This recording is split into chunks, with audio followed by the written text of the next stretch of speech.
en un grave problema filosófico. ¿Necesidades reales o falsas necesidades? Este es un dilema que tiene más de 2000 años. ¿Cuáles son las necesidades para mí, que no son desde luego las mismas que para muchos de ustedes? ¿Cuáles son las necesidades de quien vive en el campo, quien vive en la ciudad, de una mujer o de un hombre, de un niño o de un adulto? ¿Son necesidades reales o son falsas? ¿Quién va a ser juez de mis necesidades? Sin hablar de esas necesidades radicales que jamás podrán cumplirse dentro de un cierto orden, esas que seguramente no podían cumplirse, pero que no existían como tales necesidades, porque no se pensaban como tales. Pienso en la libertad, por ejemplo. La libertad fue una necesidad cuando pensamos que era posible ser libres. Antes, si no se había pensado en la libertad, no se sentía la necesidad de la libertad, porque no estaba al alcance de nadie en este mundo. La libertad era para el otro mundo, lo mismo que la felicidad. Pero el amor sí. Y pasamos entonces a las necesidades afectivas. ¿Cómo podían cumplir sus necesidades de afecto en este mundo en el cual había diferencias de grupos sociales? Diferencias que fácilmente se olvidaban, se ignoraban o se rechazaban. Porque el mestizaje, desde el primer momento hasta el momento de la independencia, fue continuo, constante y repetido. Tanto que las autoridades que venían de la Nueva España protestaban y decían: pero es que aquí no hay nadie que sea español, todos son mestizos. Protesta el Ayuntamiento de la Ciudad de México, protesta la Real Universidad de México.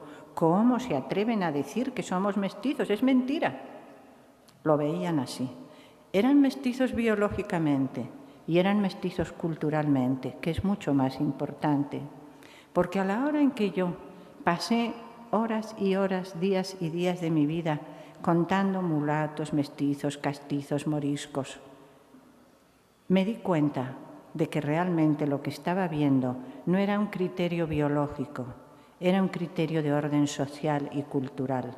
Eso es lo que distinguía a la población, no precisamente los cruces o los orígenes familiares. Pasamos entonces a los protagonistas. ¿Quiénes fueron?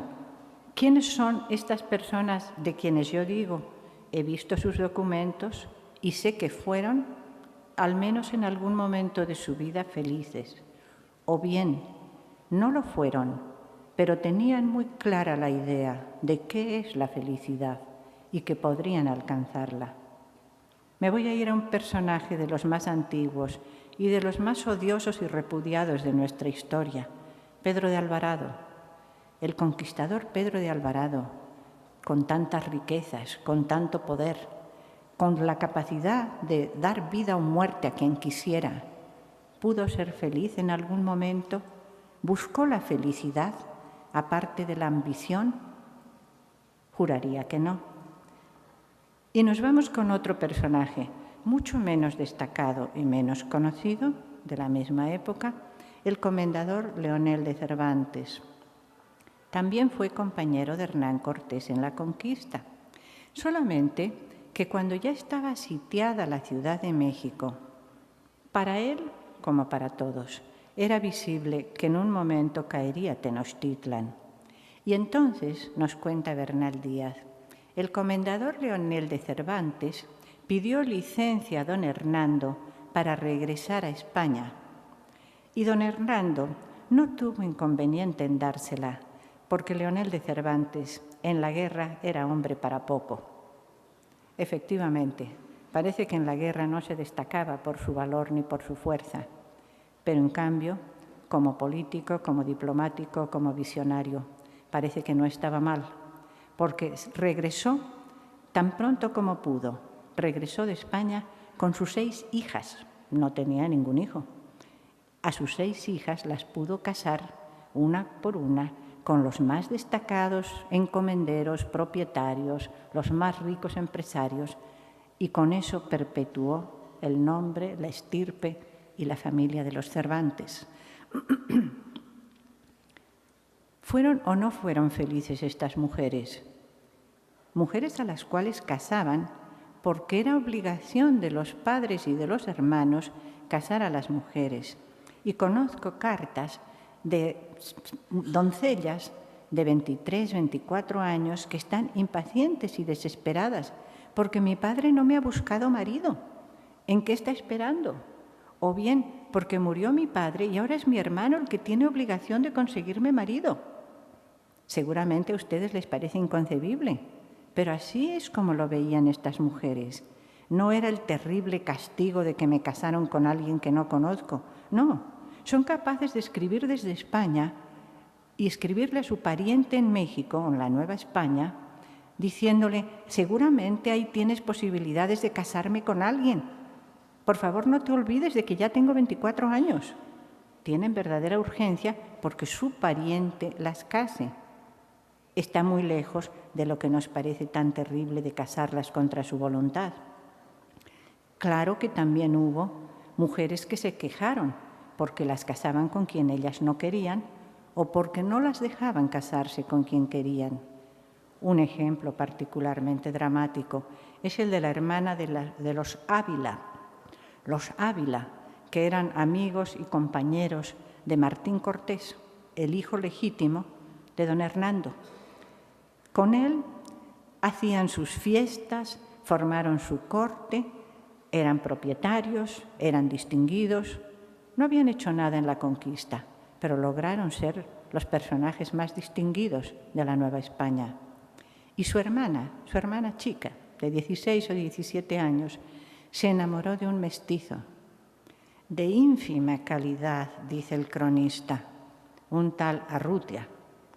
Los hermanos no pudieron soportar esa afrenta, de manera que tan pronto como lo supieron, encerraron a la niña en un convento y embarcaron desde Veracruz a España al tal Arrutia. La joven lloró y sufrió en el convento, siempre esperando a que vinieran a rescatarla. Llegó un momento en el cual la convencieron de que Arrutia había muerto y entonces aceptó hacer los votos como religiosa, profesó como monja y se resignó con su suerte, mientras a sus hermanos los ajusticiaban por el intento o el inventado intento de rebelión. Y entonces, transcurridos 20 años, regresó de España a Arrutia, aquel a quien habían desterrado y que había hecho una regular fortuna. Lo primero que hizo al llegar fue preguntar por su novia, a la que nunca había olvidado, porque él nunca se casó buscándola a ella. Le dieron la noticia. Ella no contestó nada, solo bajó a la bodega, agarró una cuerda, salió al huerto del convento, amarró la cuerda a un árbol y se ahorcó. No cabe duda de que esta señora no había sido feliz, pero había soportado la vida mientras no había vislumbrado la posibilidad de esa felicidad que podía estar a su alcance. Cuando se dio cuenta de que había vivido en un engaño, ya no lo pudo soportar. Y esa es la situación en la que se han encontrado muchas personas, que mientras no han tenido conciencia de que equivocaron su camino, de que las engañaron en última instancia, no se han dado cuenta de que la felicidad había estado al alcance de su mano y la perdieron sin embargo. Hay otros muchos personajes, muchísimos de los que desfilan en los documentos, entre mineros que en un momento dado se sienten abrumados en el fondo de la desesperación y al día siguiente descubren una rica veta y entonces están en el colmo de la euforia. ¿Tiene esto algo que ver con la felicidad? ¿No será que somos o no somos felices sin saberlo y en determinado momento surge la chispa que nos hace ver, pero si yo soy enormemente dichoso o si yo he fracasado enormemente en lo que me proponía? Comerciantes que buscan no solo la